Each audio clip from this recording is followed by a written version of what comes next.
Alright. So what I am rating every game I have played so far this year in 2025. Talk about it a little bit, so on and so forth.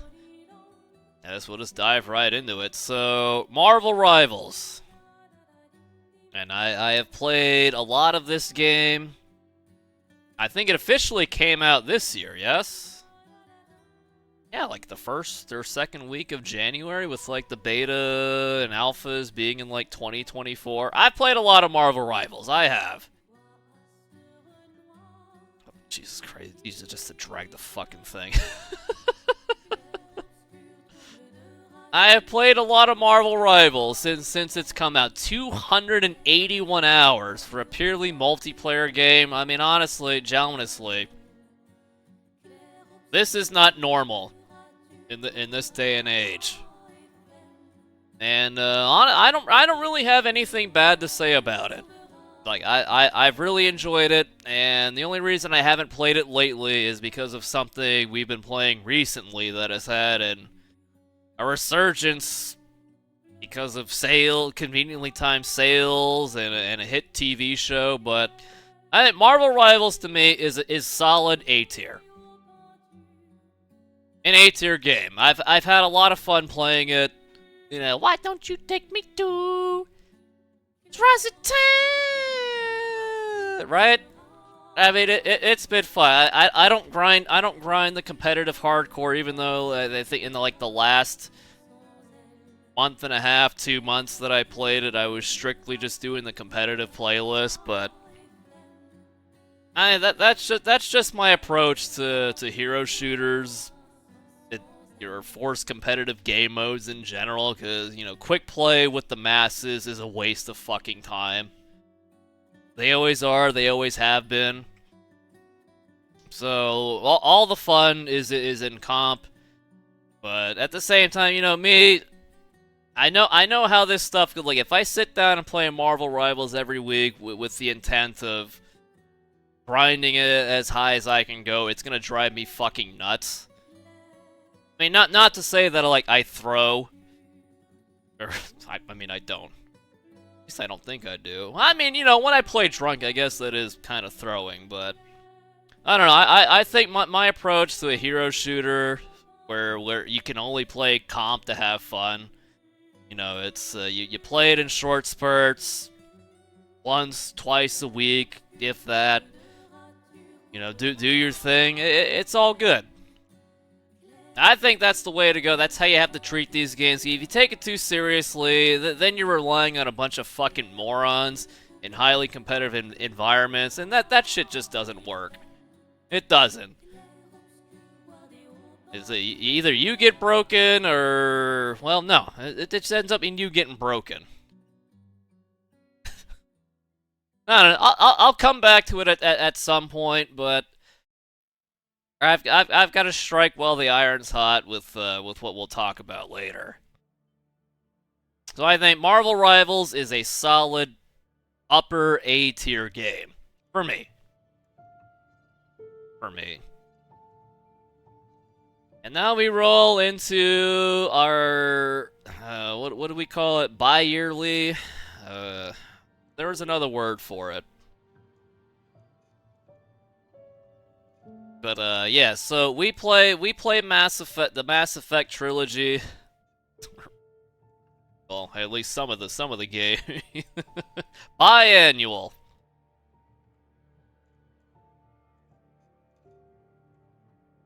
I didn't play Delta Force this year. Check the tapes. The last time I played Delta Force was in December 2024. Check the tapes. It's literally within like the last 2 weeks of December was when we last played Delta. We ain't talking about Delta Force. January 3rd, really? Alright, well now I gotta check the tapes. Really?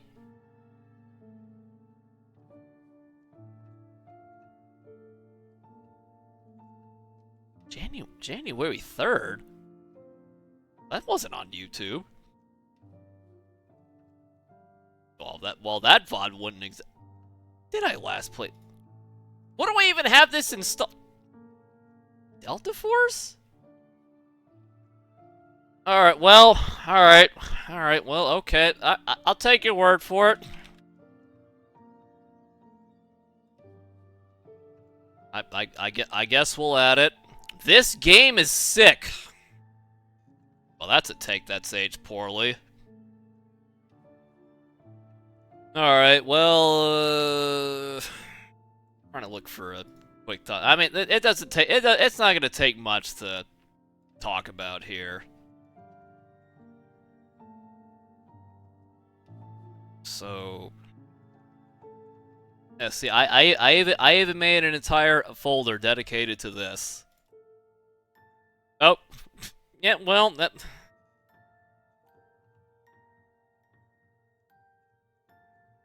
Alright, you know, whatever. This doesn't even deserve a proper thumbnail. Delta Force is easily an F-tier game. It's an F-tier game. It's trash. It's junk. It's crap. I mean, there was a slim chance it could have made it, but they fucked it up. I mean, when every meta weapon has like 70 fucking rounds and laser beam accuracy, no. Just no. Like, I mean, I guess we have Warzone to thank with the stupid 18 million fucking attachments. But when you have 64 players who all have guns that shoot forever and have no recoil, I mean, this is what you get. And by default, I really do despise, I don't know, rush type game modes where it's just the two tidal waves crashing into each other. Yeah, it's fun. It's funny. It's like the game was better when it had bots, because the bots didn't have the laser accurate 75 fucking round assault rifles blasting at you from halfway across the map. Like, honestly, like, 2042 is genuinely a better game than Delta Force was. Well, maybe not at any point, but I would rather play 2042 in like 90% of that game's lifespan than any form of Delta Force. No, Delta Force is trash, and I think the only people playing it are being held at gunpoint in, like, you know, some form of Chinese village that has suicide nets. It's the only thing that makes sense. It's trash. It's free to play, and you know what? Your time is more valuable than that.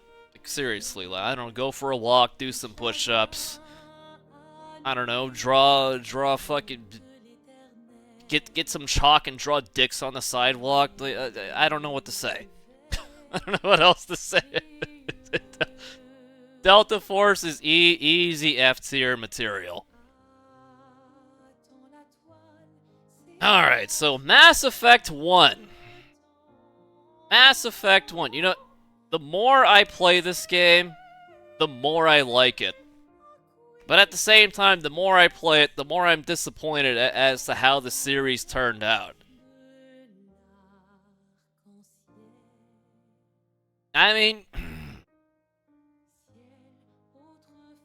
I'm tempted to put it in the S tier, but with the way things turned out, I mean, it's not an S tier game. It's like there was S tier potential with the series, and then it just goes off of a cliff. So I think I've got to put it in A tier.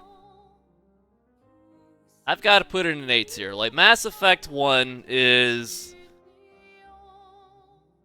I mean, it's kind of like the pinnacle of, like, you know, a brand new IP. It's sci-fi. It's an interesting premise. It's got fantastic fucking characters.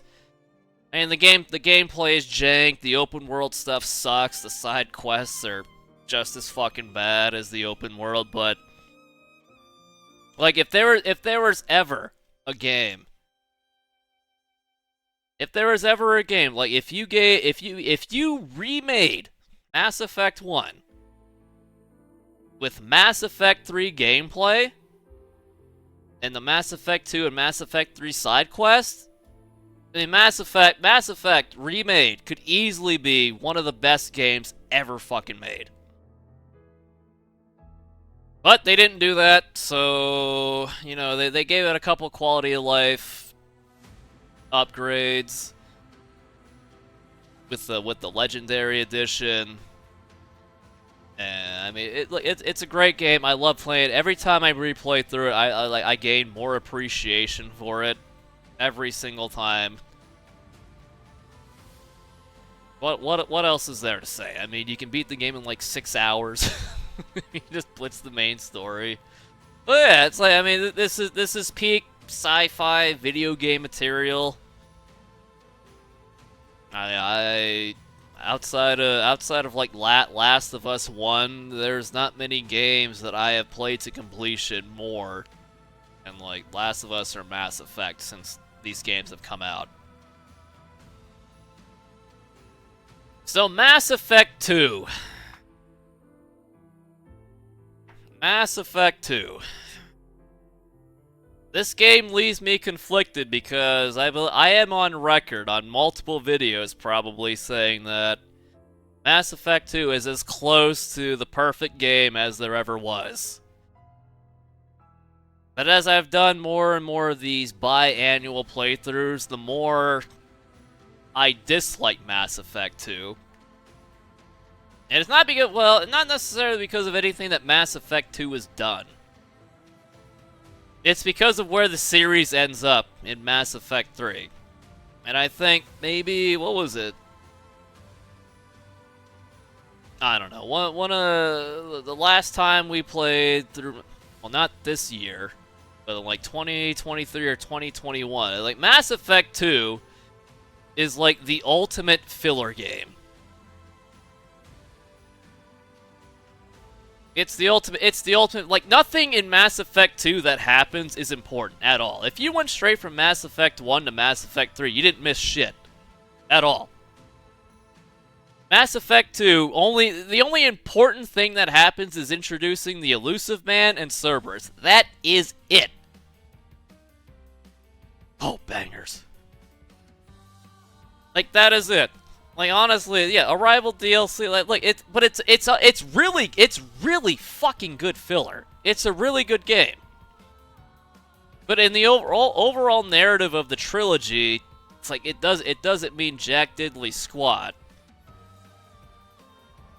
But I don't know. This is kind of hard to rate, I think. Because it is a really good game. It has great moments. It introduces great characters, but in the grand scheme of things, none of it matters at all. So it's really hard to place. I mean, maybe I should, you know, in between like S and A tier. Like it should be much better than it is, but because of how it turned out, you know, it sort of falls flat. It's a really good game. It gets held back through no fault of its own. I believe who do I blame? Casey Hudson. Oh no, it can't be S tier. But it's got to be a low A tier, but behind Mass Effect 1, I think. So Mass Effect 3, we didn't play it because Commander Luigi saw the future. And that Mass Effect 3 is rarely ever worth playing because the ending fucking sucks. The urgency fucking sucks. I have maintained this for 13 fucking years since this game came out. It's a big piece of shit. It's better than Delta Force, but not by much. I hate Mass Effect 3 single player. What a piece of shit. And like, oh yeah, hey, you know, it took the combined fleets in Mass Effect 1 of like 4 different fucking species and the Citadel Defense Force to beat one fucking one singular fucking Reaper and Sovereign. Now all of a sudden there's a whole vanguard of Reapers, and all these planets just didn't get fucking glass. So I'll leave it at that. It's fucking terrible. The Citadel DLC, it fucking sucks. There's really no great moments in ME3. It's all a farce. I hated it from the get-go. It's stupid. It's junk. It's trash. It's crap. And they had to figure in Deus Ex Machina to attempt to make it all make sense. And they had to redo their own fucking endings with what they call it, like the extended edition or the extended. What'd they call that? What'd they call that? It wasn't extended edition, was it? The extended. Yeah. Look back. I'm pretty sure I reviewed the extended cut and I still hated it. I'm very consistent in my hatred here, so fuck Mass Effect 3. I'm so far, I'm gonna drink. I hate Mass Effect 3. I do. I do. That's how fired up it gets me. Let's turn up some of the backed up tunes here. The background tunes here. There we go. All right, 3, 2, 1. Cheers.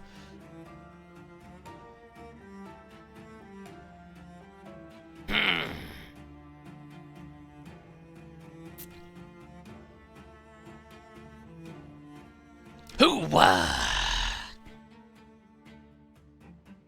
Alright, so next up, I think I've played this twice. I know I've played it this year. I've played it every year. There's a handful of streams that I do. This is Mass Effect 3 multiplayer. As far as I'm concerned, Mass Effect 3 multiplayer is top S-tier material. No doubt about it. It is one of the best games I have ever fucking played. No game in 13 years. And I've tried a fair amount of them. Helldivers, Vermintide, Space Marine 2, so on and so forth. Nothing comes close to how fucking good Mass Effect 3 multiplayer is. And honestly, it's kind of insulting that nobody's even been able to come close. Like, I feel like the money-making potential is there. It's so I feel like it'd be so easy to monetize Mass Effect 3 multiplayer even further than what they did. I mean, all the DLC was free. The maps were free. The new characters were free. Like, my God, like this was genuinely a steal. It'll never be done again. It will never be done again. And every time I play this game, I could play it for 10 hours straight and not reuse the same combination over and over again. Like, that's how much depth there is. Like, I mean, I guess this will go into a Helldivers I mean, I know they've made, I don't know, some upgrades, but like the way your character can interact with itself, can interact with your teammates, and how that just explodes into, like, you know, just this crazy amount of depth. Like, you wouldn't think a game where you only can pick two weapons and have 3 active powers that are on global cooldowns could be so fucking fun. Because, like, you know, when I say that out loud, it sounds stupid, but it works. It works so well. It's just the biotic explosions, the tech explosions, the grenades. I mean, all the different cool weapons, the cool characters. I mean, serious. I could play Mass Effect now. Granted, well, if I could play Mass Effect 3 for 10 hours straight in the modern day. Yeah, I mean, there's a lot of stability issues with the EA app. I mean, if the EA app was on here, that would be an easy below F tier situation, but and as far as co-op versus AI goes, Mass Effect 3 multiplayer stands alone at the fucking top as one of the best gaming experiences I have ever played. Period. Like, and nothing comes close. And it's sad because I feel like it should be so easy, but apparently it isn't. They stumbled upon greatness, and yeah, well, I guess I'm glad I'm happy I was able to be in the right place at the right time to do it. So easy top tier S material. Super Mario Party Jamboree.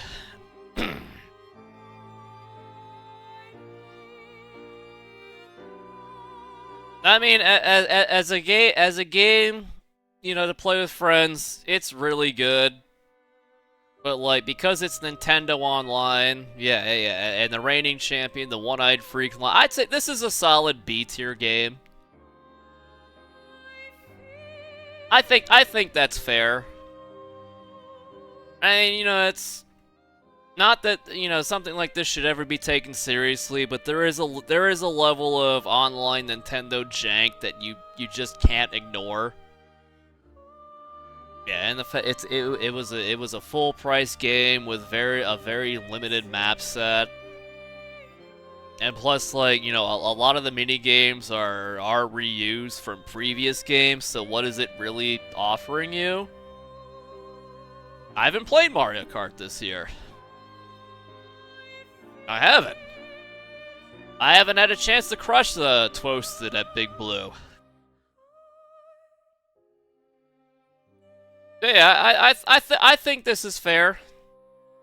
I think this is fair. Look, it's a really fun game. I enjoy playing with the gents, but you know, there's a level of online Nintendo jank, and a lot of it is reused content. But you know, it works, but I mean, I can't put it in an A tier. Certainly not S tier. So, short and brief. I like play. I look forward to playing with the gents, but that's really all there is to it. All right. Final Fantasy VII Rebirth. Oh, this is gonna piss some people off. I think we should get a preemptive pour out. Oh, I've got some things to say about this game.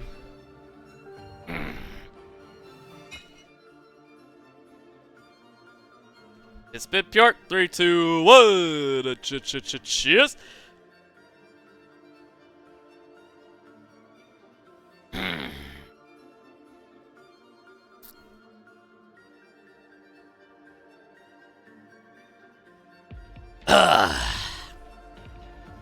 This is a D tier game.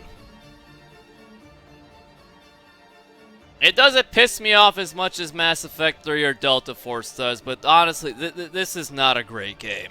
For me. It's not great. I mean, when they turn a 15-minute flashback in Nibelheim into a 4-hour tutorial, you know it's off to a bad start. You know it's look, come on. Final Fantasy VII Rebirth is better than Delta Force. Okay? It is. Delta Force, it's bottom of the barrel schlop. I'd rather go through Rebirth on hard mode playing solo characters than go through and play Delta Force ever again. I mean, it's the overextension of like what the original source material was, the faux MMO open world nonsense, and the fact that fucking Chudley has the most spoken voice lines in this game is just several layers of pathetic. And honestly, like, you know, the teammate AI arena style battle system really fucking grinds my gears to a fucking steaming boil. Well, that order of words doesn't make sense.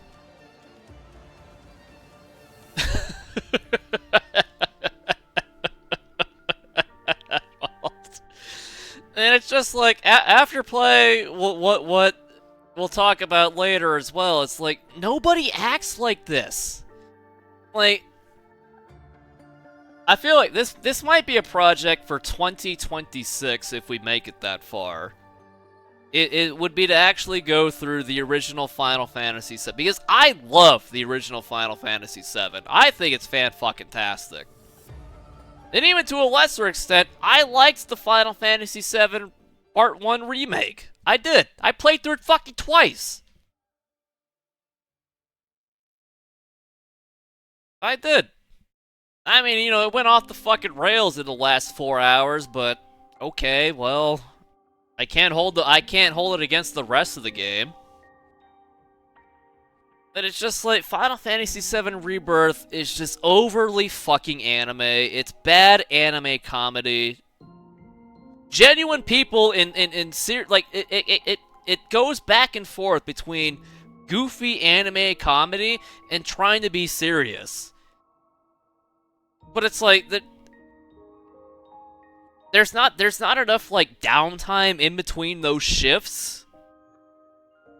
And then like Sephiroth goes on like these 20-minute fucking, I don't know, State of the Union speeches. I don't know what his I don't know what his point is. Like he yaps, he yaps, he yaps, he yaps, he yaps, he yaps, he yaps, he yaps, and he yaps, and he yaps. What is his fucking goal? Like, what the fuck is he talking about? It's like, I understand each individual word, just not in that particular order that he yaps in. It doesn't make any... Oh, he wants to destroy fucking timelines, or... Like, what the... Like, the ending of Rebirth is like, so... I don't know, some timeline where Cloud actually stops Ares from getting stabbed through the fucking spine, but, like, Sephiroth was like, nah, bro, that don't work for me. And then... we go into like a fucking 1 hour long goddamn fight scene. Which also really fucking pissed me off, because that took me a couple tries to get through it, and you had to start over from the fucking beginning if you fucking died.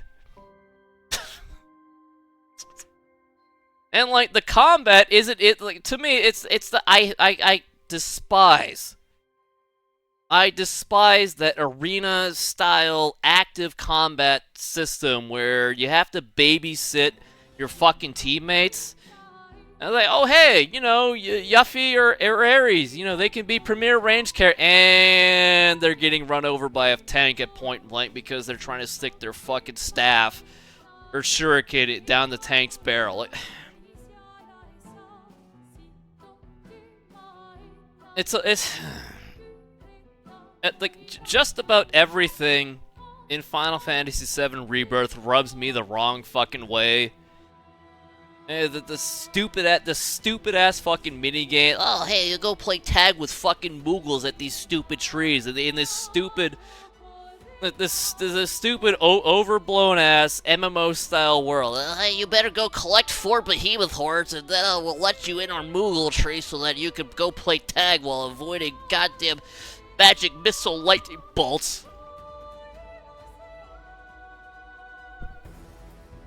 But it's not the worst game I've played this year, so I guess it's got that going for it. And some of the remixes for the old, I mean, the soundtrack is really good, so I guess I'll praise it there. But yeah, it's just like nobody acts like that. Like, legitimately, like, even if you try to buy yourself into the world, it's just, nobody acts like that at all. It's like, I mean, how about like, you know, when the crew goes to like hotels, and like the blankets for some reason don't cover their feet. Like my God, I mean, we just got done playing Stellar Blade for the day, and Jesus Christ, you know, at least Stellar Blade is unapologetically gooner. I can't tell if Square Enix was like trying to be subtly gooner and completely fucking failing. Like, I don't get it. Plus, like, the nonsensical fan service with, like, Zack, you know, who had, like, 4 minutes of screen time total in the previous game, and yet, like, he's supposed to be super mega awesome. Get the fuck out of here. He got his own theme, his own limit breaks, and his own fucking combat system, and you get to play him for like 20 minutes total in Rebirth. It's so stupid. it's so dumb. Yeah, he had his own game after like what the slot machine game? That shit don't count.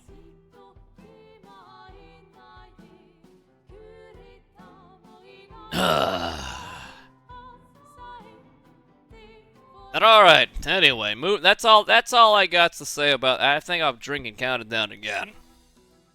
I really dislike Final Fantasy VII Rebirth. Like it ticks no boxes for me at all. Just overly anime, cringe comedy. Nobody acts like that when they're trying to be serious.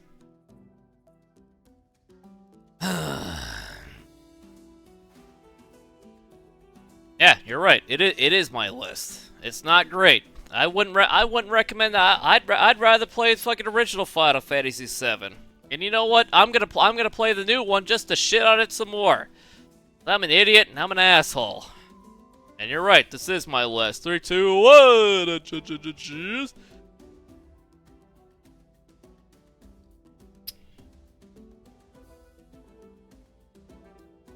Yeah, I can't. I've got the perfect. I cannot wait. I cannot wait to see how they fuck up Tifa and what's is her name, like literally Scarlet, the fucking blonde broad wearing the red dress. I cannot wait to see how they fuck up Tifa and Scarlet slap fight on the Junin canon. Oh, I bet there's gonna be gratuitous camera angles and upskirt shots and so on and so forth. I can't.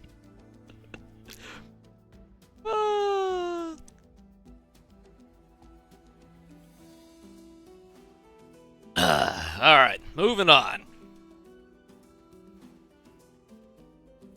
Alright, so Pirate Yakuza. Like a Dragon, Pirate Yakuza. I think this is an easy B tier game.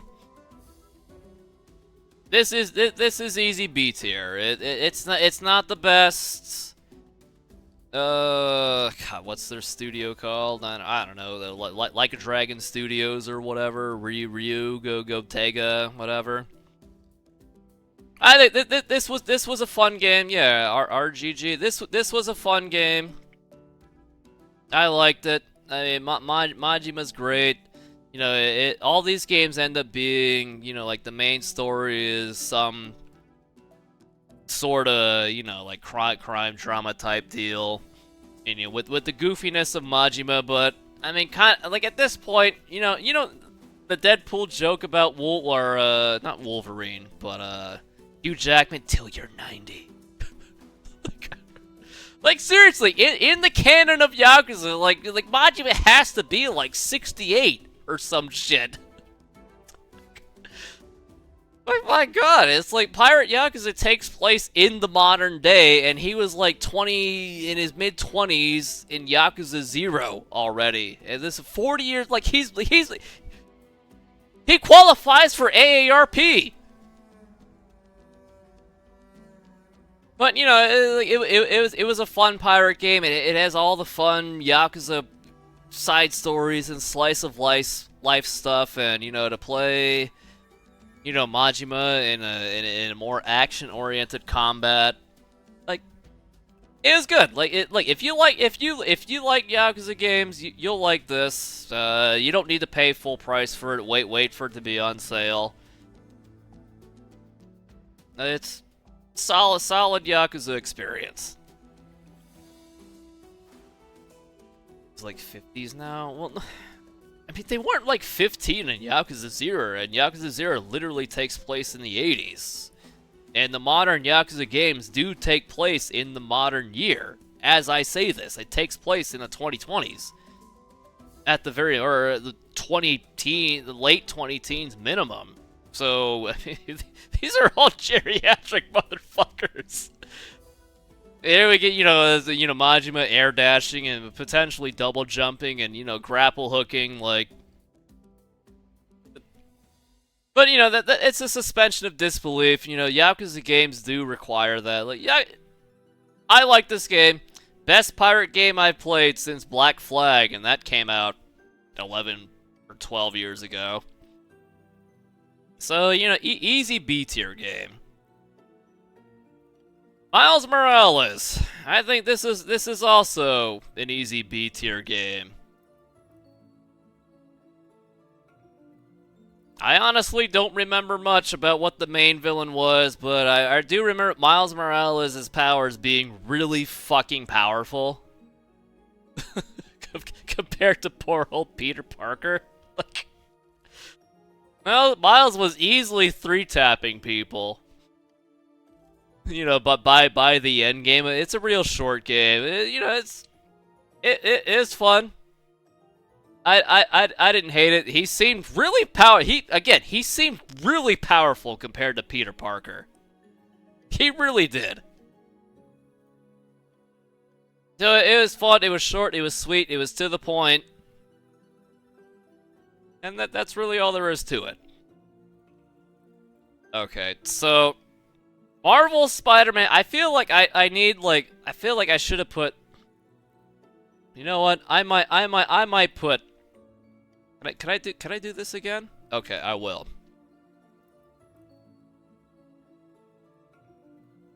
So Spider-Man 2 is like the two tales of one game. Like, oh no, Coop, I think you're thinking of Spider-Man 2. Like, I think Spider-Man 2, for like 80% of the game, is very mid. I think it's very mid. It's very average. C tier being average. But when Venom shows up in the last 20% of the game, now we've got something. And it's just like they spend so much of this, so much of Spider-Man 2 with Kraven and his weirdo fucking. I've got big muscle. I've got cancer. I want to go. I want to stab the Scorpion. It's like Kraven was not nearly as interesting enough to carry a game, but when Venom showed up, that is when business picked up tremendously.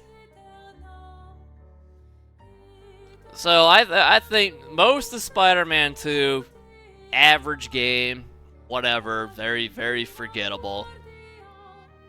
I think once Venom showed up, I mean, this could be upper B tier, low. I think when Venom showed up, I think Spider-Man is lower A tier.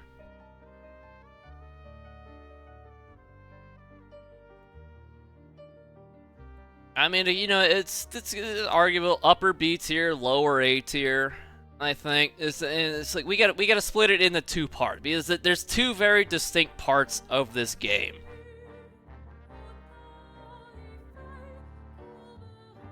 I think maybe upper B tier. I mean, Venom was really good though. I think, you know, personally, like, yeah, I'm gonna give it lower A tier. I really enjoyed Venom. You know, once his presence was known, you'll never forget it.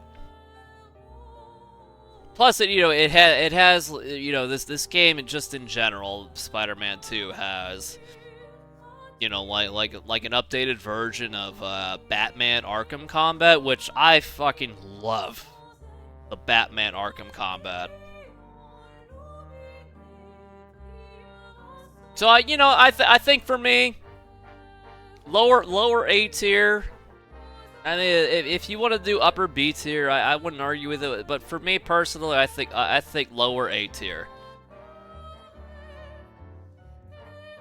All right, Horizon Forbidden Yapper.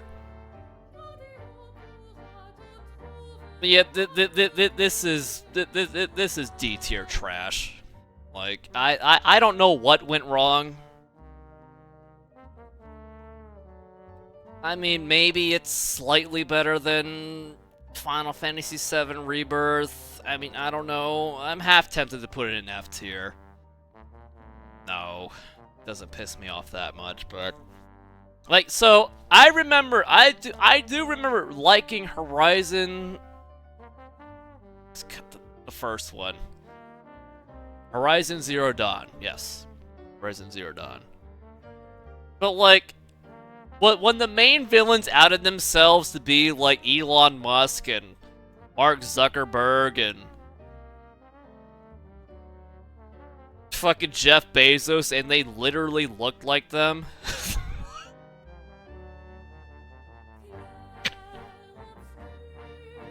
Like, my god, like, I'm not misrepresenting the power that billionaire fucks like that have, but like, when you look at them and you expect them to be like menacing, like, come on, man.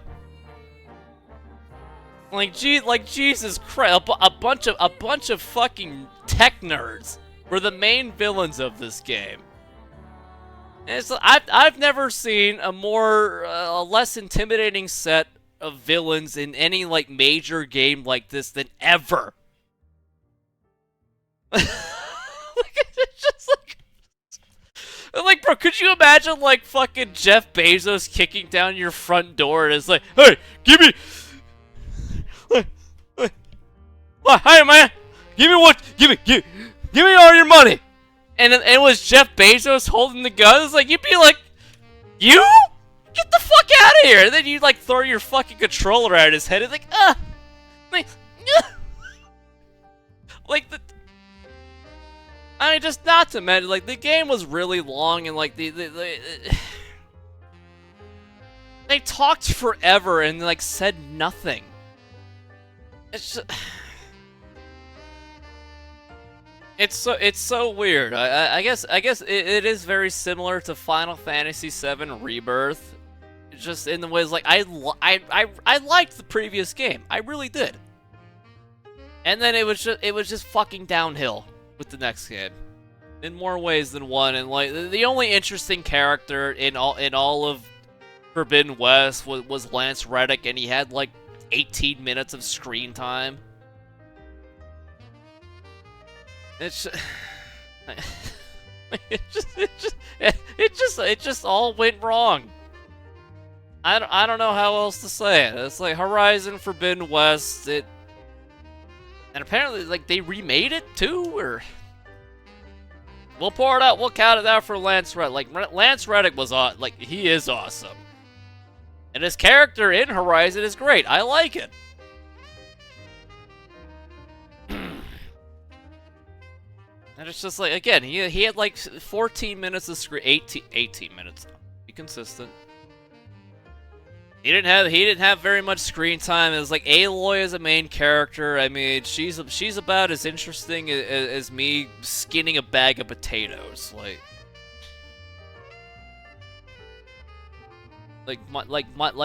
god.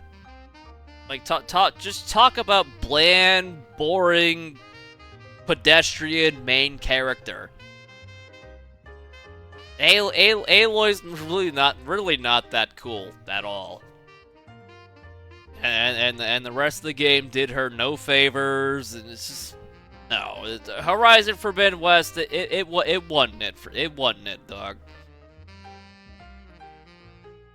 It wasn't it. We'll pour it out. We'll count it there for the honorable, the venerable, the fantastic Lance Reddick. 3, 2, 1.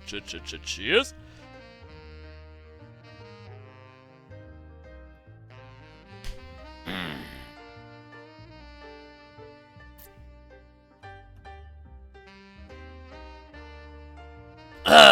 Yeah, well, so Warzone.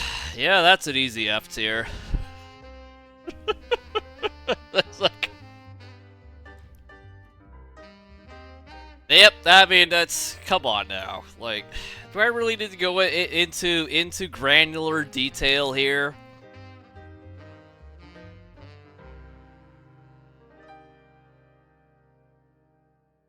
I mean, it's sad to see what Call of Duty has become. Like, I mean, because of Call of Duty, I have the life that I have, which, you know, I could sit here and talk shit and, you know, make this goofy tier list and, you know, have a discussion with, you know, how many people are here right now? Almost 100 people. Like, thanks to Call of Duty, I have the life that I have, and I mean, I don't know. Is it boomer to say, you know, hey, it's not me, it's the children who are wrong? Except, like, you know, Call of Duty Warzone makes way more fucking money than COD 4 or Black Ops 1 or Black Ops 2 ever fucking made. I mean, I guess that could be interesting or disheartening to look at. To see, you know, how much money did all my favorite COD games make compared to, like, 1/4 of fucking 2019 or, you know, Warzone 1. Like, and, like, you know, after, like, the past, like, few times I've played War, like, I only play it to be with people that I like. I mean, is it a reflection upon me, or is it a reflection upon my friends that, like, we can only get together on a game that genuinely none of us seem to like at all? I mean, I did step away. I stepped away for like a year and a half, and then they pulled me back in. They did. They did, but like, the way Warzone is looking these days is like, are they selling a video game, or are they just selling advertisements? Like, you know, on some level, like, I get Fortnite, and it's like, this is Warzone's attempt to be Fortnite with all, like, the character crossovers, all the fucking celebrities. I mean, I'm sure a number of you have seen, like, the clip that went viral of, like, you know, the Teenage Mutant Ninja Turtle Raphael giving the assist to Beavis, kicking the T-1000 in the fucking nuts, doing the I am Cornholio, I need TP for my bunghole. And it's like, you know, individually, I like all of those franchises. I can't believe that it didn't make more than 3 Terminator films, but, you know, well, Hollywood knows better than I do. But, you know, individually, I like Terminator, I like Teenage Mutant Ninja Turtles, and I like Beavis and Butthead. But as far as Call of Duty is concerned, I don't need to see that shit.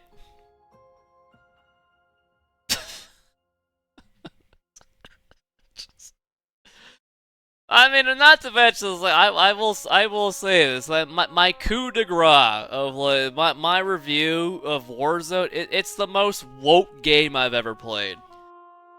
Never have I ever before seen people getting things that they didn't deserve in the form of aim assist just so that they could feel good as a father of 3 because they don't have enough time to compete.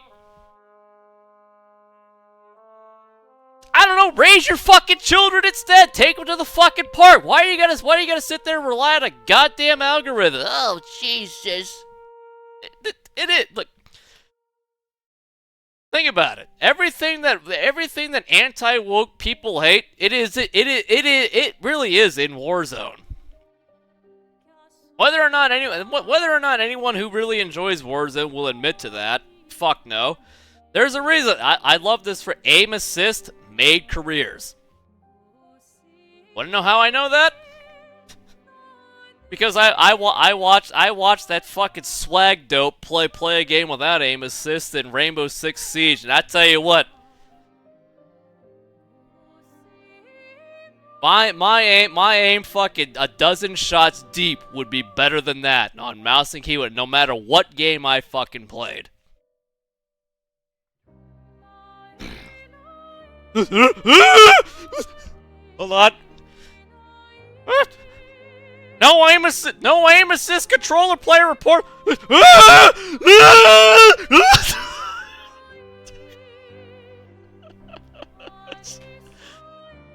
Like, seriously, like, I have never claimed to be the best gamer that you've ever seen. I'm very good at what I do. I'm not apologetic about that. But seriously, I could go from any of these games that have, like, you know, a mouse and keyboard aim and not look nearly as fucking ugly. Seriously. I could go for the, you know, the different Dooms, The Last of Us, Mass Effect 3, fucking, you know, Marvel Rivals, Overwatch 2 if I'd play that this year. My aim would never look that fucking ugly.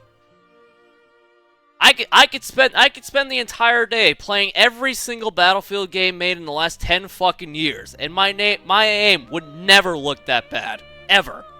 Would there be an adjustment period? Yes, because all these games do function differently in very minute ways. Yes? I can agree on that. But no, it's like, yeah. Aim assist makes careers, has made careers. People have gotten away with so much, and now more than ever, it's easier to get away with fucking cheating, too. Like, Warzone pisses me off to no fucking end. It shouldn't exist, but it does. Like, Call of Duty Warzone is what you get when you apply end-stage capitalism to a fucking multiplayer video game.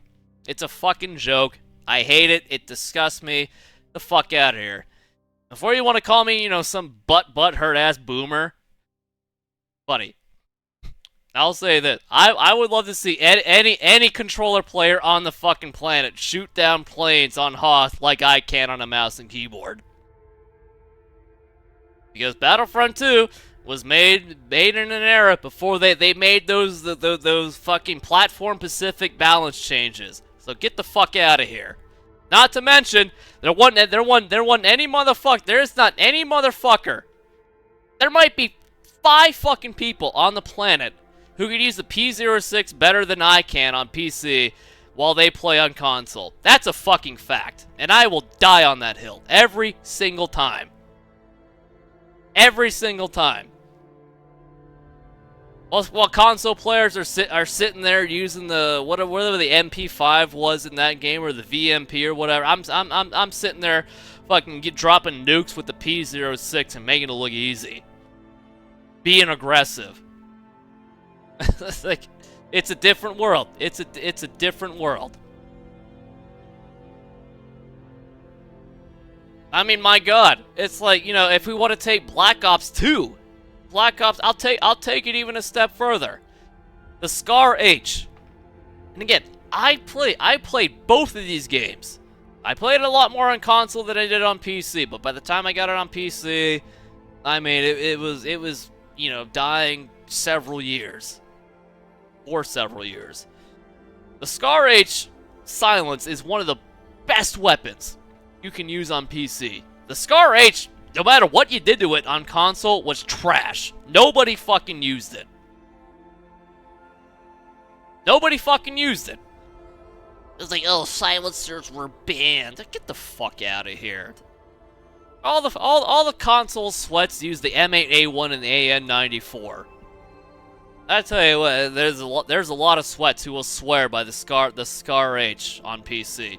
There's a reason for that. Fucking reason for that. Anyway, it's been pure. Let's count it that. Warzone, it's the shits. I hate it. It's junk. It's trash. It's crap. It's easier to take a handstand or take a shit while taking a handstand than it is to play Warzone. It is. 3, 2, 1. Cheers.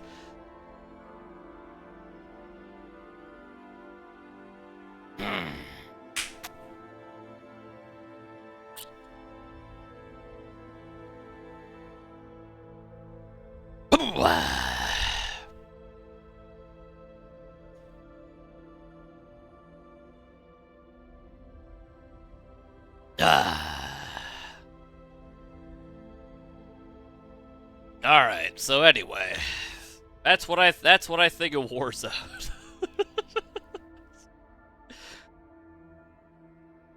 So Oblivion Remastered.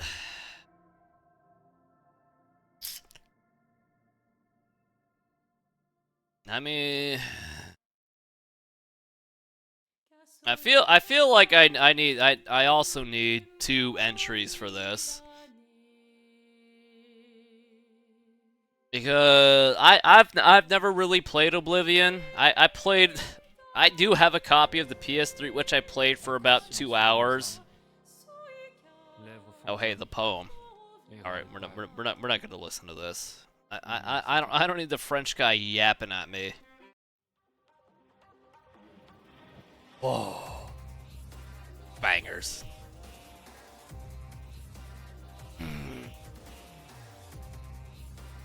I think I'm not gonna add. So Oblivion, I didn't finish it. I'm not sure I'll ever get back to it, but there's like an asterisk for this. For the era that it was made, no, this is not a D-tier game. Get the fuck out of here. Well, I mean, the remastered version itself, I mean, you know, as far as stability-wise, yeah, it might be, but I feel like for what Oblivion is, like, I don't know, maybe 20-some hours that I played, I think, considering where it came from, it was made, like, what, literally, like, 20 years ago? It is a very good game, very ambitious. But at the same time, as a PC port, it's kind of a piece of shit. So I gotta put it in like C tier. Like the source material is fantastic. It's like it is fantastic. Like it should be in like the annals of like video game history. But because the remaster is like look, what is it? Unreal 5 schlop. Like, I gotta give it C tier. Like it's so bad. Like there's no legitimate reason that I've ever been told. Like why the fuck do I need like 18 bat computers to run this thing at 60 FPS consistently?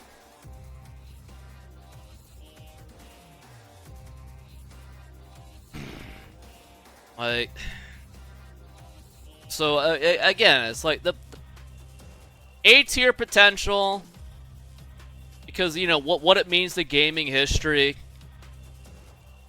But you know the version that I seen,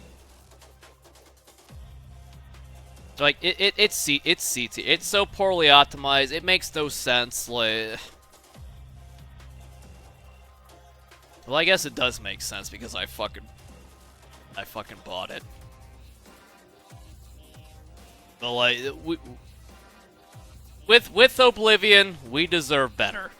Oblivion Remastered, we deserve better. Like it's a shit tier remaster. It is. So we'll leave it at that. Like, again, you know, A tier, potentially S tier potential, but because they fucked it up, because it's Bethesda, because it's Microsoft, they don't give a fuck. So you know they're running on name value. So fuck them. Balatro! This is a game of I love this game. This is a roguelite, deck builder, poker influence. I mean, I was taking a shit trying to figure out how to describe this game. This is easily an S tier game. Easily an S tier game. It was my pick last year for 2024. This or Astrobot as being game of the year, and it would be justified. Absolutely justified. Balatro is fucking fantastic. Look. I love cards. I love roguelite. I mean, it's on mobile. You literally can play it on your phone. You literally can. I mean, no known weaknesses. It's like no known weaknesses. It is easily an S tier game. Look, if you don't like cards, you don't like roguelite, look, that's fine. But look, again, this is my list. Balatro, easy S tier material. I mean, there's I can't do really, you know, an in-depth review. It's like I love it. I can pick it up at any point in my life, roll right into it, play a couple of hands, move on with my life, and I'll fucking love it every single time. Balatro is fucking fantastic. Look, if you like roguelite, you like cards, you like deck builders, Balatro is the game for you. Like, my God, it's like, look, if you're not stoning people to death, what are you doing? I don't know. I mean, you might be in Israel, but I'm not entirely sure we'd have much in common there. Huh? What? Live and Learn podcast? What? Who said that?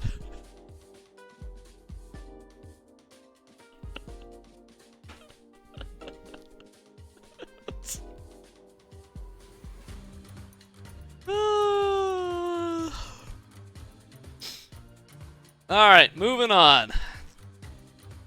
Doom 26. Well, I mean, this year we did start playing Doom 2016, and then Fencer decided to be a psycho. All right, well, we'll just start with Doom 2016. This is an easy S tier game for me. This is an easy S tier game. Doom 2016 redefined.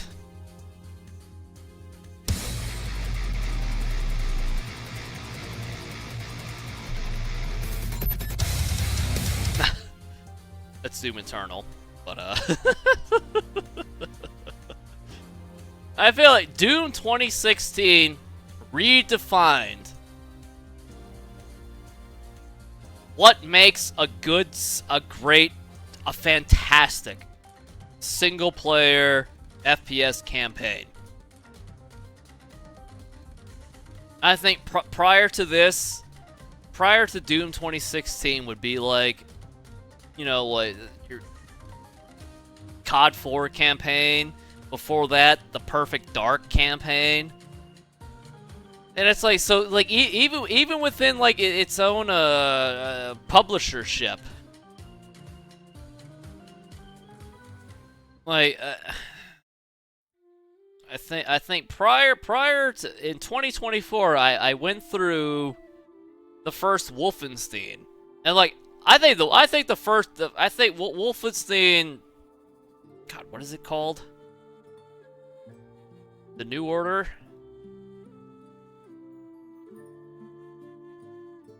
Yeah, The New Order.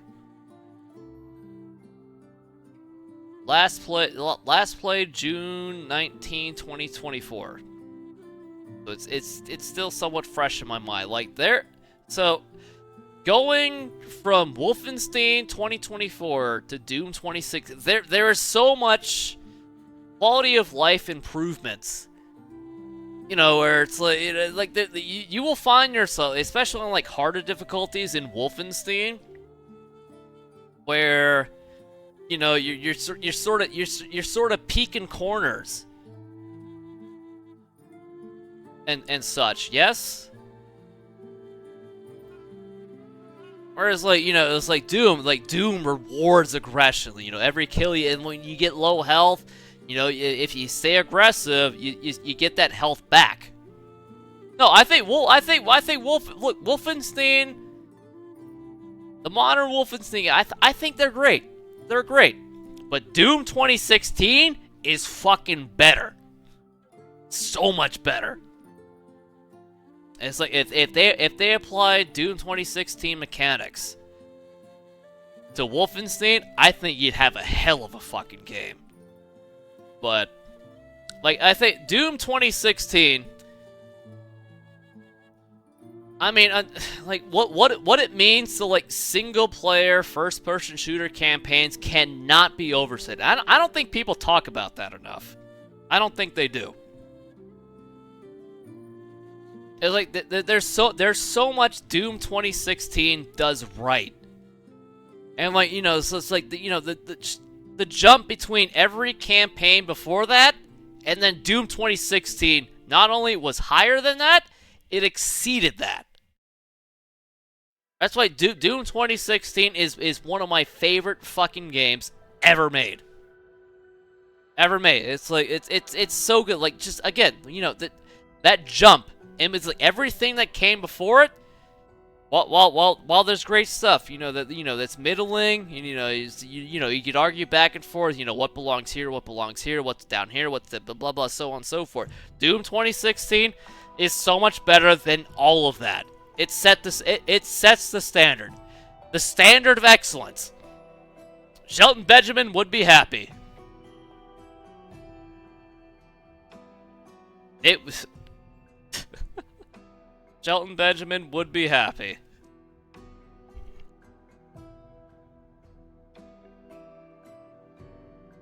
Alright. Doom Dark Ages. I think that this is an easy... I think this is... I think that this is a lower A-tier game. At the very least, an upper B tier game. I'm gonna give it a lower A tier. A lower A tier game. I had a lot of fun playing it. I immediately went to 100% it. I mean, the dragon parts, they sucked. They did, but it was like this Doom Dark Ages was such an upgrade over Doom Eternal for me. But like, so Koopa, that's an interesting gameplay-wise. You liked it more than 2016, so I do not disagree with that sentiment, but I think Doom 2016 means more to first-person shooter campaigns than Dark Ages does. So while Dark Ages may have better gameplay, mechanics and such than Doom 26, and you know what? You're absolutely right. But like, the jump from everything before Doom 2016 is all the way up here. Like, the jump from Doom 2016 to Eternal is like this is what I think. Right? Does that make sense? And plus there is a yap factor in Dark Ages, which I will never care for. There was a yap factor for Eternal 2, which was just the shits.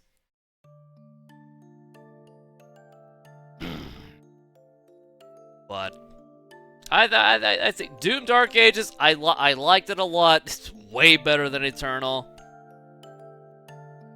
I think they nailed it.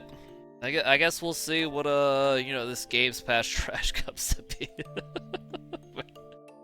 I don't know. It's short and sweet, to the point. I think Dark Ages, great fucking game. Great fucking game. At some point, I'll probably attempt some Ultra Nightmare runs, but anyway, moving on. There's really not much to say. So, Expedition 33. This... Wait, where'd it go? Oh, there it is. This is an easy S-tier game. This is easily an S-tier game. Like, I don't give a fuck what anyone has to say. I don't. If this doesn't win Game of the Year, I'd be more than happy to see. I'd be more than happy to see what the fuck beats it. Because if it could beat Expedition 33, I want to fucking play it. I want to play it. I mean, Expedition 33, I mean, Jesus Christ, what a fucking game. Like, so, you know how we were making fun of Final Fantasy VII Rebirth for its weird, goofy shifts from, being comedy anime to attempting to be serious. Like, Expedition 33, when it's funny, like, I feel like it was genuinely funny. Like, they were making fucking quick-witted jokes. I mean, when Monako told Verzo to like do his party trick, and he saws himself in half, and Luna's like, "What the fuck?" Literally, she said like, "What the fuck?" Like that's how people react to that. Like yes, if you had a friend who was literally immortal, and can regenerate, and he saws himself in half in party, and you're not used to that shit, that is how you react. That's how you react. That's how normal people react to that shit. It's just like I think I haven't read, you know, extensive reviews of Expedition 33, but it's like that. I don't think there's like a single interaction with like the characters in that world where it's like yeah, people act like that. That is an appropriate response. That is an appropriate reaction. That's realistic. That's very human and very expected. I mean, not to mention, it's like, again, it's like if you're not in a turn-based like RPG combat, it's like, I mean, the soundtrack alone. I'd recommend people play Expedition 33 based on soundtrack alone. Honestly, it's like every character is, you know, they're very likable. I mean, they act in a way that's realistic. Yes, it respects your time. It doesn't insult your intelligence. Everything about Expedition 33 to me just makes fucking sense. And not to mention the ending. Then it's a thinker. It's a thing, you know, depending on, you know, your own philosophy on, you know, life and ethics and all that sort of trash. Like the endings make you think, which it really is what you want from a story-driven narrative. I mean, it's not the most perfect game I've ever played, but as far as 2025 is concerned, it is the best game I've played this year. It is. It is. Expedition 33, it's fucking fantastic. It's a beautiful game. Voice acting top tier. I mean, the mocap is top tier. I mean, the story is top tier. Soundtrack top tier. I mean, it's you know, the parry and dodge system. It keeps you engaged in what would otherwise be a very repetitive game to play. You know, with its turn-based combat, it would be. You know, the parry stuff keeps you fucking engaged. So, like, if Expedition 33 does not win, I would love to see what beats it. Genuinely, honestly. And we count it down to that. My personal pick for Game of the Year, I don't even know what else is coming out this year besides Metal Gear Solid 3, Delta, Remastered, fucking rediddle. I don't give a fuck. There's no shot Expedition 33 gets beat. A 3, a 2, a 1, cheers.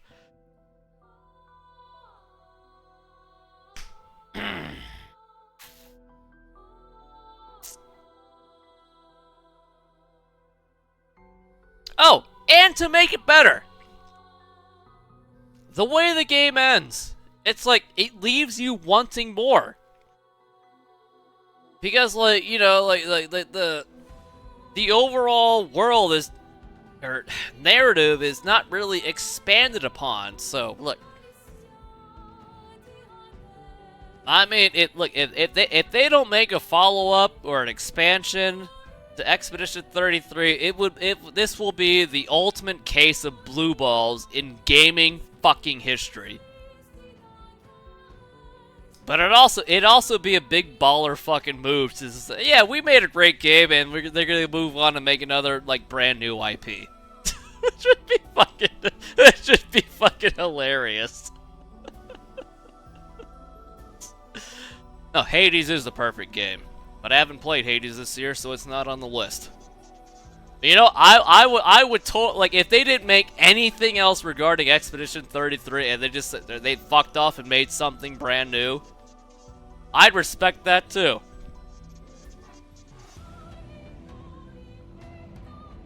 I'd respect that too. I mean, there's so much more I want to know about the world of Expedition 33, the way it goes. Well, you know, certain characters die because of you know, foreign enemies. All right, well, what makes them so fucking cool? And, you know, why can these assholes, you know, paint brand new ant farms and stuff? There's a lot of potential there, but you know what? Honestly, the big ball maneuver might just be to make a brand new fucking game, brand new IP. I'd respect the fuck out of that too. It's so good. It's so good. Expedition 33. It's close to perfect. Not quite there for me, but it's like it's a 9.5 out of. Genuinely for me, it's got to be it's a rung below Mass Effect 3 multi for me. But damn, is it good. All right, The Last of Us. I play this every year. Again, outside of like Mass Effect 1, I'm not entirely sure I've played a game more to completion than Last of Us 1. This is an easy S-tier game. It's a basic fucked story. You can see it all coming, but everything is done so well. The soundtrack, perfect. Jesus, I mean, maybe I should rate it higher. I don't know. It's not really lower S tier. I mean, basic, again, this perfect acting, perfect soundtrack, perfect characters. Everyone makes sense. They all talk to each other like you'd expect it to be. Like, I mean, there's not really twists and turns, but like every character's motivations make sense. Like it just fucking works. It just works. This game is what Todd Howard thinks he makes. It just works. Gameplay, yeah, gameplay is basic. All right, well, all right, lower S tier then. But I mean, this could also include the multiplayer, but I haven't played the multiplayer in several years.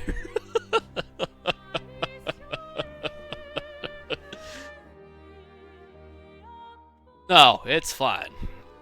It's fine.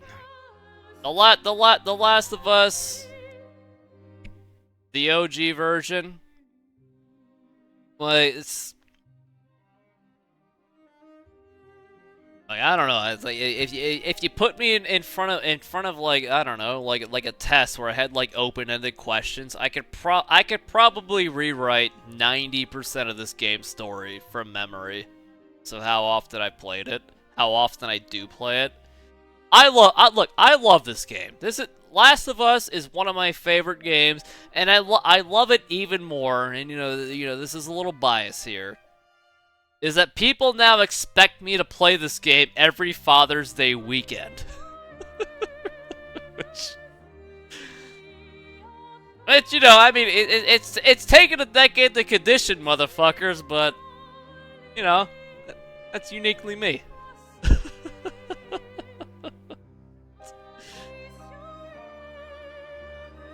And just as an offshoot, I mean, the multiplayer for this game was really great in its heyday, but I love Last of Us 1. Gameplay is like, okay, if they had any fucking sense, then, you know, old Neil fucking cuckold over there, if he had any sense to him, he would remake Last of Us 1 with Last of Us 2 gameplay.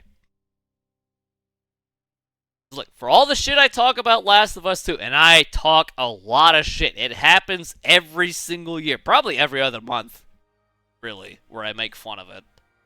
But Last of Us 2's gameplay is really fucking good. Oh, fuck the PC port. PC port of Last of Us 1 ain't it. It ain't it.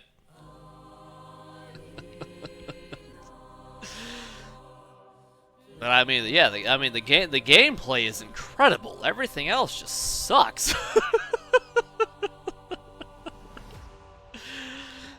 Oh yeah, Last of Us 1, what a game. What a game, and I will play it for Father's Day in 2026, 2027, before the meteor finally hits Texas. And you know what? If it's up to me, I'll play before the meteor smushes my fucking house.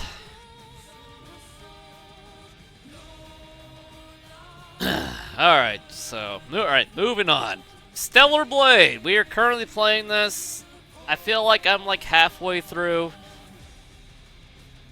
I mean, this is a B-tier game. I mean, look, unless you love gooning to video games, I can't see it. Like, it's fun. Their story pacing is the shits. Like, I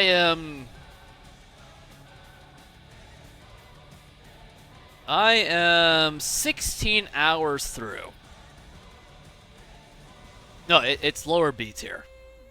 It's lower B tier.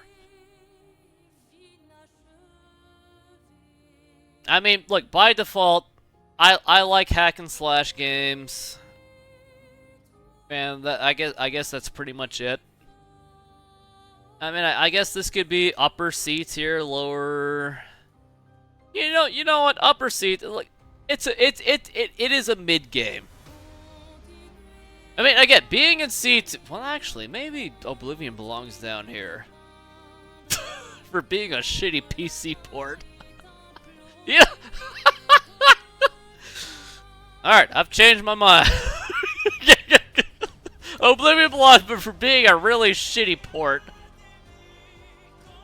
Oh, whoa! I hear Expedition 33 bangers! Fine. I'm changing my vote.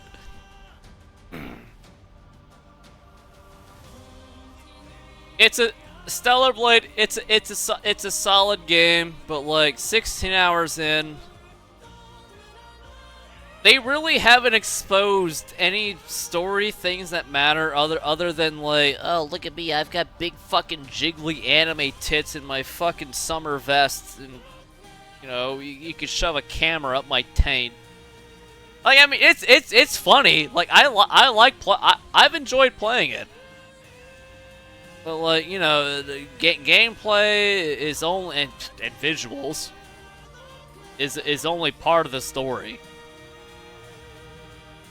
part of the equation here, and I very much doubt that Stellar Blade is gonna be, as far like, the only thing that can move this up is story, and I sincerely doubt that this game's gonna be super deep.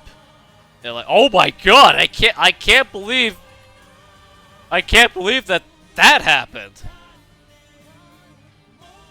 And you know what? Look, that's fun. Look, it's an average hack and slash game. I've had a couple of people come in here today. It's like, look, if you can get this game for $20 and you're in this style of game, perfect. But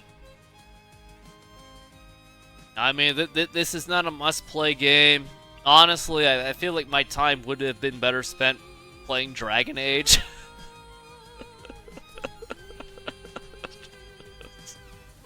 Dragon Age Origins, by the way, not that Veilguard crap.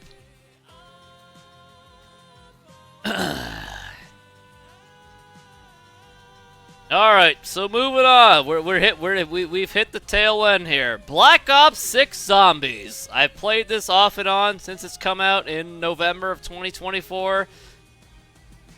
This is a C tier experience. It's C tier.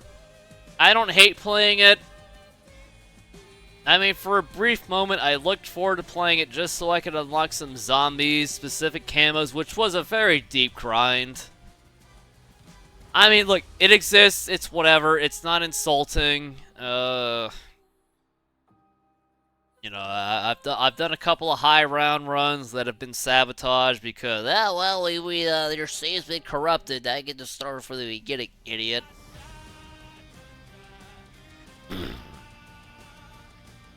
See, I did not put in 1,000 hours. I did not put in that's just false, my son. Where's this thing? That's Black Ops 3. Where is this thing?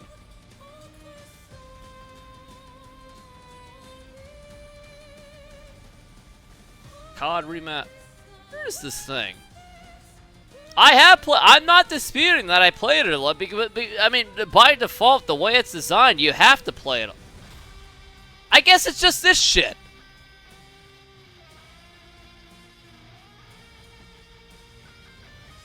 Yeah, well, I didn't play it for 1,000 hours, so fuck off.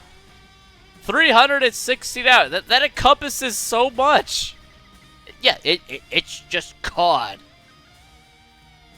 Yeah, well, this is just a plate full of shit.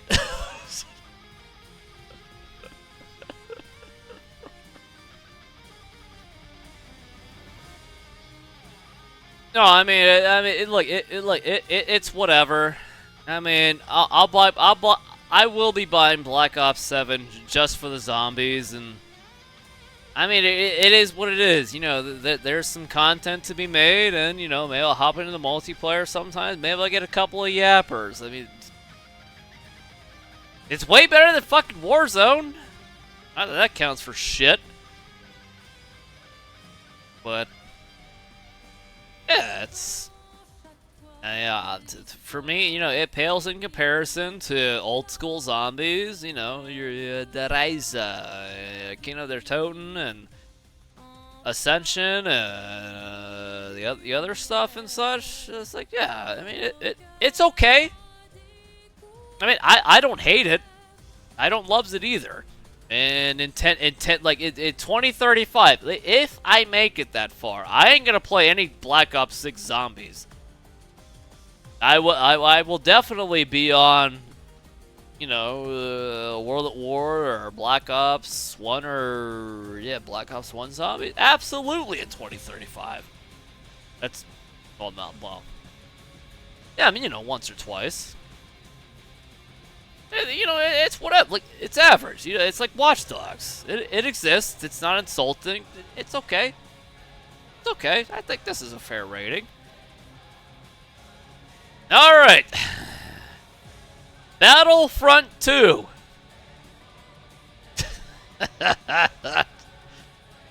There's not a lot to say about this game, but at the same time, it's funny. I have always liked Battlefront 2. This is an easy A-tier game. Top tier A-tier game. Easily. Now, unfortunately, I don't have the VODs to back this up, but I have always liked Battlefront 2. Always. From the alpha to the beta to the initial release, so on and so forth. I distinctly remember the calls, the stupid fucking bullshit that it takes 40 hours to unlock Darth Vader. Like, my God, I think you could combine like 8 of these games, and it would take, if that was the case, there's 8 of these fucking single player games, and you still wouldn't be able to unlock Darth Vader. That was always horse shit. Darth Vader at most took 10. And at the same time, when that was the de facto review, it takes 40 hours to unlock Darth Vader. It's like, bruh. It's like, bruh.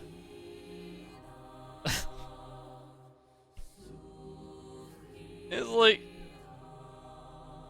if you wanted to top the scoreboard at the time, all you needed was like 300 or 500 officer kills to get like the Blurg or like the pre-nerf SC-44C, which would get you way more fucking mileage than Darth Vader at release ever would.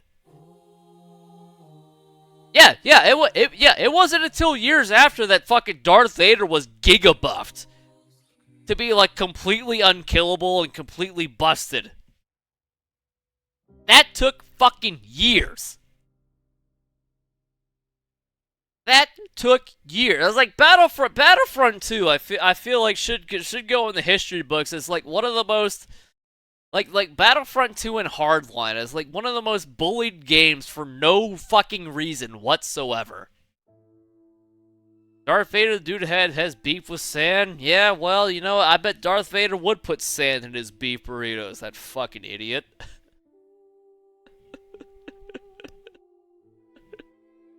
What? It's like in spite of all that, I've always liked Battlefront 2. It's like Battlefront 2 is like the pinnacle of like casual multiplayer games. I think there's a reason why like there's a resurgence here. It's like, you know, why play woke Call of Duty Warzone when you could play the Chad Battlefront 2? The Chad Battlefront 2. It's like, not to say like no, I mean there's several layers of balance that I would do personally. And I guess thank God I've only seen like 2 sweaty fucking Grievuses since I've come back in the past, I don't know, like month and a half. I've not seen a sweaty Anakin, which is really weird, but you know, I guess when you got a bunch of fresh meat, I mean, why would fresh meat ever know that like Grievous is like really OP?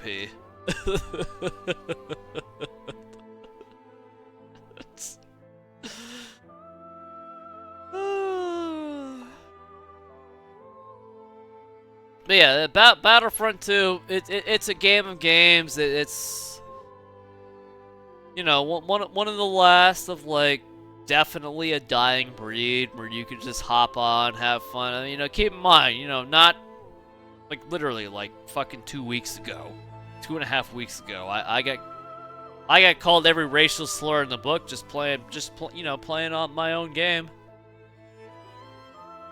I mean, I might get called a racial slur in Warzone, but it's in a language I don't understand, so I don't know, take that as you will.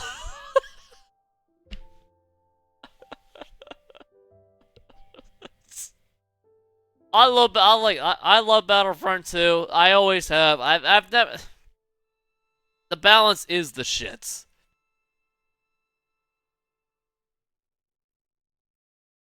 Oh, you know what that is? No. Short hop animation canceling the slashes. No, it's not that, Koopa. No, what? No. So what? So when Grievous short jumps with the lightsaber slashes, is because Grievous is unique in that like his damage from his slashes applies on like frame 1 or 2 or 3 or whatever. So like, yeah, if you see Grievous trying to do like melee damage with short hops, it's because like he's abusing shit that is beyond like what should be possible. It's like Grievous is like literally like an abuse of mechanics that were not fine-tuned at all. No, not headshot damage with lightsabers. Like when he does the short hop lightsaber attack, like the damage that comes from doing that happens on whether it's frame 1 or like frame 5, like it's very early as opposed to him like, you know, swinging wildly. Yes. Like, you know, there's a stamina economy you've got to worry about there, but like Yeah, if you want to put damage down range and melee range, you know, yeah, you short hop jump and do that shit. Like, yeah, Grievous is fucking busted. He's busted. They over buffed the shit out of him. Yeah, it's easier to him to just fucking like bounce around like an idiot because like, you know, no other Saber hero does that. Like when you see people like jump and you know like spam lightsaber, it's to alter their hitbox so that it's harder to hit them.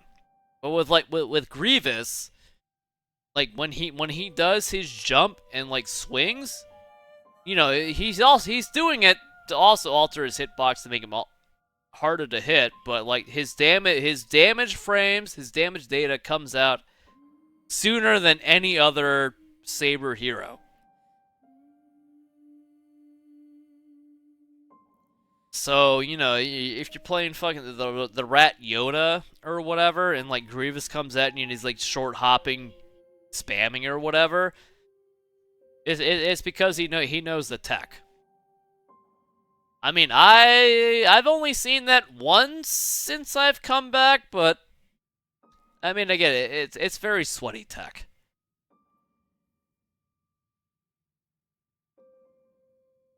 But anyway, I think this is my tier list. This is my tier list for games that I played in 2025 so far. The absolute S of S tier. Mass Effect 3 multiplayer. This stands above the rest. I don't give a look. I think the only reason you can knock Mass Effect 3 multiplayer down a notch is because of the loot system, which I will not disagree with. But because I'm in the very fortunate situation of being able to play video games for a living, I'm gonna put it up here. Not to mention, I also made videos so that you could carry in gold, in you know in 30 minutes or less with you know the bare basic of materials. So, Balatro, Expedition 33, Doom 2016, Last of Us S tier, A tier, Battlefront 2, Rivals, Mass Effect 1, Mass Effect 2. The Venom part of Spider-Man 2, Dark Ages, B tier, Pirate Yakuza, Miles Morales, Jamboree, C tier, Stellar Blade, Zombies, the Craven era of Spider-Man 2. I think we're good. D tier, you know, shitty PC port, Rebirth, Horizon Forbidden Yapper. F tier, Mass Effect. I mean, we didn't play Mass Effect 3 this year, but I'll never miss an opportunity to shit on Mass Effect 3. Delta Force, Warzone, easily agreeable.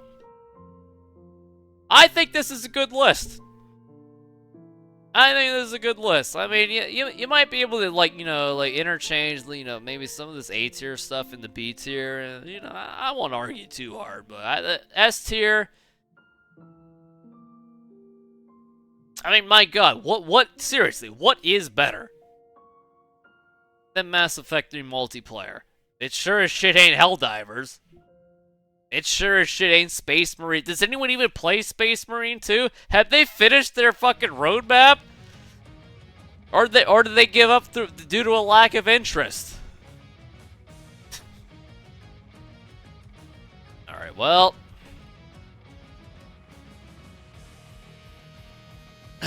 I said we were gonna watch The Protector, but I think I got a little too hogged, so maybe we'll do that tomorrow. If Deadnap is solid and him uninstalling Warzone, God, I hope he did. God, I hope he did. I really do. Space Marine 2 just came out with Horde mode? No.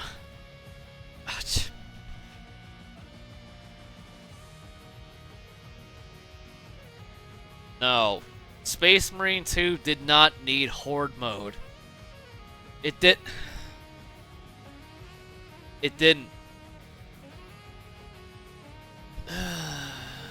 what it needs is combos with the powers and other classes and stuff. I feel like, does nobody understand it? Well, what a list though! Mass Effect 3 multiplayer, stay at the top of the list. That's what I'm talking about. Let's pour it out. Let's count it that. I like this list. And you know what? We'll come back to it at the end of 2025 or early 2025. Or 2026, rather.